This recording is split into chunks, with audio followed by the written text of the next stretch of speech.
Just to take a really simple example, let's say that there was, the bar of gold in front of us, and I wanted to sell it to you, and you wanted to buy it.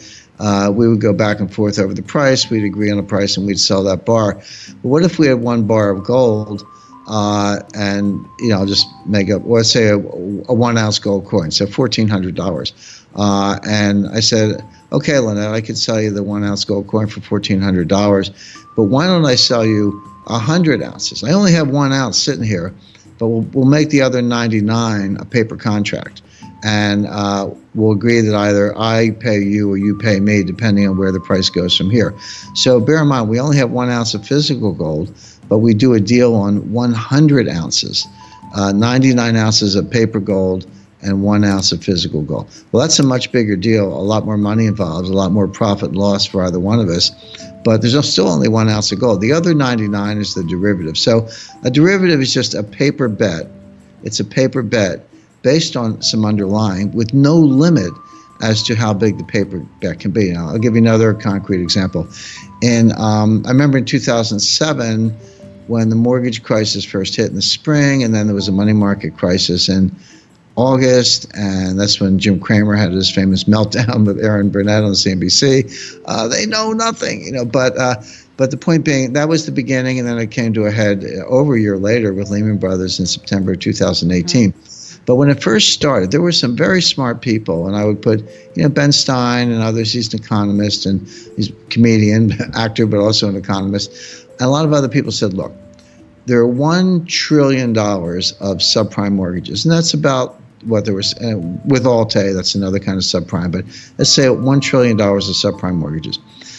In the mortgage market, 5% is a huge default rate. When default rates get to 5%, people are kind of panicking. He said, let's get crazy. Let's assume a 20% default rate. It never got that high, but just assume it. Well, 20% of 1 trillion is 200 billion. So he said, even if this thing gets totally out of control, we'll have 200 billion in losses, which was about the same in real terms as the S&L crisis in the 1980s. That was about 135 billion of losses. So adjusted for inflation, it would be $200 billion by 2007. And Stein said, well, we survived the 1980s. We can survive this. It's about the same. What he was missing was that, there were $1 trillion of mortgages, but there were $6 trillion of derivatives on the mortgages, on the same mortgages.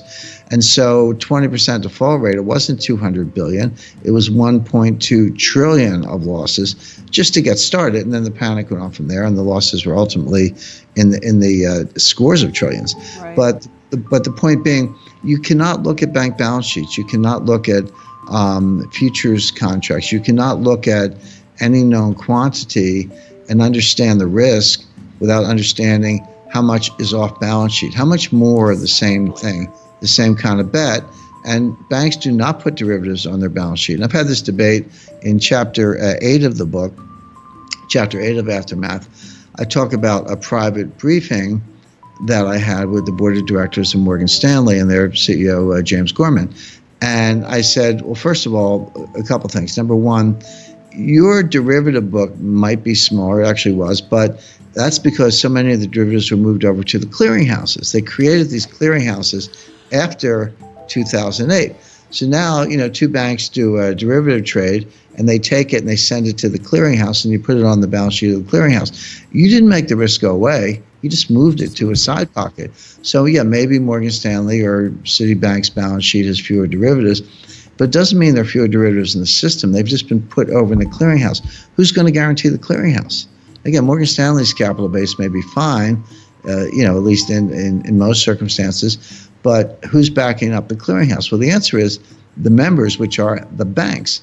So if the clearinghouse gets in distress, they're going to turn to their members and say, hey, give us capital, at a time when the banks are like, oh, we can't do that because we need all the capital we can get. So first of all, you're undercounting derivatives when you ignore the clearinghouses, number one. Number two, and this was the point I made, I said, look, as a bank, you may be stronger, but you're part of a system, and the system is more vulnerable. And if the system goes down, you go down with it. I don't care how strong your balance sheet is.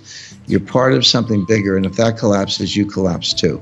And I said, look, you're running a bank. You can't take responsibility for the whole world, that in theory is the responsibility of regulators and central bankers and others, but they don't know any more about risk than Wall Street does. I mean, everyone's ignoring the risks or not computing the risk properly.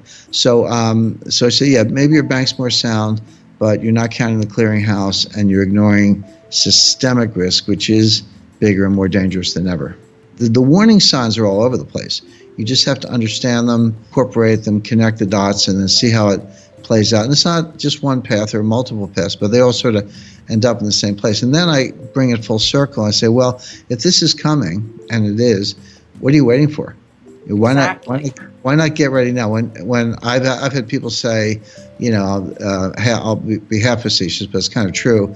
They say, Jim, I hear you, I agree with you, but I'm making too much money in the stock market. Could you call me at 3 o'clock the day before the crash, and I'll sell my stocks and buy some gold? And I said, well, first of all, I'm not going to know the day. I can tell you it's coming, but I don't know the day. And if I did, I'd probably be a little busy myself. But the point is, when you most want your gold, when the panic hits and everyone like, get me out of stocks, get me out of money market funds, I want gold, you're actually not going to be able to get it. You're not going to be able to get the gold. The dealers won't talk to you if they don't already know you. The mint will be back ordered. The dealers will be back ordered. You will not be able to get people on the phone. So why wait for that? Do it now while you can. Right. It is, because there's, you were talking earlier about people selling their stocks and their money markets and all of these and buying gold before the crisis hits. But will there be any buyers on the other side of any of these assets? Well, that's right. And this is what I talk. That's correct. Now, this is what I talk about in chapter 4 of the book, how more and more assets under management have moved to passive investment styles. Yes. That means index funds and ETFs and things like that. Well, when passive investing started, when it began, I analogize it to like a mosquito lands on the back of an elephant. Well, the mosquito has a good time and the elephant doesn't even notice. So passive index funds were basically piggybacking on active investors who were committing capital, taking risk, and making markets, engaging in price discovery. And you could just kind of go along for the ride. But what happens when it's not one mosquito, it's a billion mosquitoes? The answer is the elephant dies.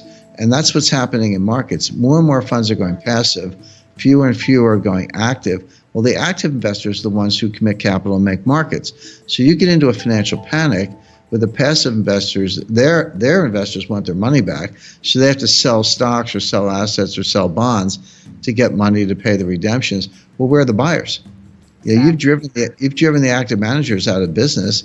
They're not going to be heroes like firemen rushing to a fire. They're going to walk away, and so the market's going to go no bid, and it's going to go straight down.